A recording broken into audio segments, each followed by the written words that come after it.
నమస్తే. అంతా మన తలరాతేనా? మన చావు తేదీ ముందే రాసి ఉంటుందా? మీరు ఎప్పుడు చనిపోతారో ఆ తేదీ, సమయం, స్థలం ఇవన్నీ ముందే నిర్ణయించబడిపోయాయా? బ్రహ్మదేవుడు మన నుదిటి మీద రాసే తలరాతలోని మన ఎండ్ కార్డ్ ముందే ప్రింట్ అయిపోయి ఉంటుందా? కొందరు అవునంటారు, మరి కొందరు ఇదంతా మూఢనమ్మకం, ఒక మనిషి చావుకి తలరాతికి సంబంధం లేదు అంటారు. పుట్టుక తప్పదు, గిట్టుక తప్పదు అనేది జగమెరిగిన సత్యం. కానీ ఆ చావుని డిసైడ్ చేసేది దేవుడా లేక మనమేనా?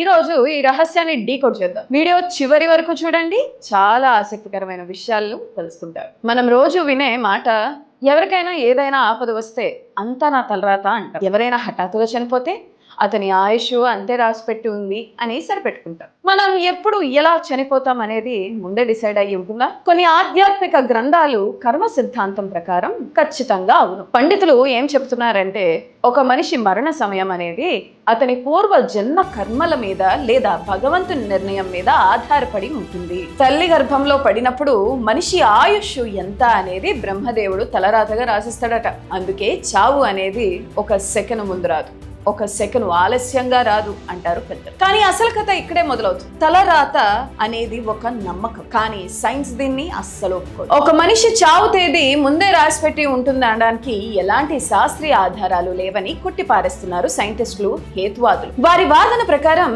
మనిషి చావు నిర్ణయించేది తలరాత కాదు, వారి జీవన శైలి. మనం తీసుకునే ఆహారం, మనం చేసే పనులు, మన ఫిజికల్ అండ్ మెంటల్ హెల్త్ ఇవే మన ఆయుష్ నిర్ణయిస్తాయి. రోజు జంక్ ఫుడ్ తింటూ వ్యాయామం చేయకుండా చెడు అలవాట్లకు బానిసైతే ఆయుష్ ఆటోమేటిక్ గా తగ్గిపోతుంది. మంచి ఆరోగ్యంతో ఉంటే 100 ఏళ్ళు బతుకుతారు. అంతే తప్ప మన చావుని దేవుడు ఎప్పుడో రాసి పెట్టాడు అనడం కేవలం మూఢనమ్మకం మాత్రమే అని వీరు వాదిస్తున్నారు. ఇప్పుడు మన ముందు 2 వాదనలు ఉన్నాయి. ఒకటి, అంతా దేవుడి చేతుల్లో ఉంది అనడం. 2, అంతా మన చేతుల్లోనే ఉంది అనడం. ఒకవేళ అంతా మన ఆరోగ్యం చేతుల్లోనే ఉంటే ఎంతో ఫిట్ గా ఉండే జిమ్ ట్రైనర్లు, ఎలాంటి చెడు అలవాట్లు లేని మంచి వాళ్ళు సడన్ గా హార్ట్ అటాక్ తో ఎందుకు పోతున్నారు? దానికి సైన్స్ దగ్గర సమాధానం ఉందా? అలాగని అంతా దేవుడే రాశాడు అని నమ్మితే రోడ్డు ప్రమాదాలు, వ్యాధుల నుంచి తప్పించుకోవడానికి మనం ఎందుకు జాగ్రత్తలు తీసుకోవాలి? నిజం చెప్పాలంటే జనన మరణాలు అనేవి ప్రకృతిలో ఇంకా అంత చిక్కని ఒక మిస్టరీ లాంటివి. భక్తి మనకు ధైర్యాన్ని ఇస్తే, వాస్తవం మనల్ని అప్రమత్తంగా ఉంచుతుంది. మరి మీరేమంటారు? మీ వ్యక్తిగత అభిప్రాయం ప్రకారం మనిషి చావు అనేది ముందే తలరాతగా రాసి ఉంటుందని నమ్ముతారా, లేక మన జీవన శైలి వల్లే మరణం వస్తుందని నమ్ముతారా? కింద కామెంట్ చేయండి.